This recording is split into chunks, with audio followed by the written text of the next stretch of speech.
পাঁপড়টা খেয়ে নাও, সারাদিন অনেক পরিশ্রম হয়েছে বলো আজকে। আর বলো না মুক্তা, আজকে অফিসে ভালোই পরিশ্রম হয়েছে গো। একটা প্রজেক্টের কাজ চলছে আমাদের, এই প্রজেক্টটা নিয়ে একটু ফেঁসে আছি।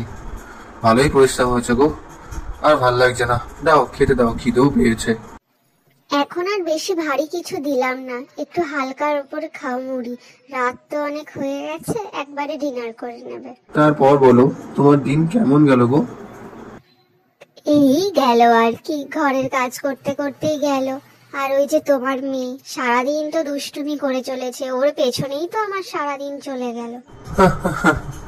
তা ভালো গেলই বলো তোমার দিনটা, না? তা আমার ছোট্ট বইটা কোথায় গো? কোথায়? আর দেখো না বাবা, ওকে সারাদিন যা দুষ্টুমি করেছে, এখন একটু ঘুমিয়েছে ঠাকুমার কাছে।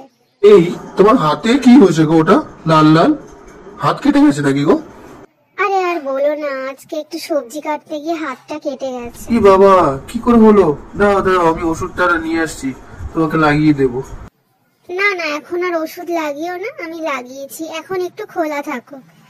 ছাড়ো সব, তুমি এ নাও, খেয়ে নাও তাড়াতাড়ি। দাঁড়াও আমি তোমায় খাইয়ে দিই। এই নাও, করো।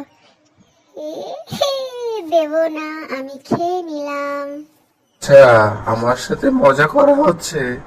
ঠিক আছে, তুমি বসে বসে পাঁপড় খাও, আমি আমার জিনিসটা ঠিক খেয়ে নিচ্ছি। দাঁড়াও। মুয়া। এ বাবা, কি করছে দেখো। ছাড়ো ছাড়ো, তাড়াতাড়ি খেয়ে নাও, ডিনারের টাইম হয়ে গেছে, মা চলে আসবে এখন।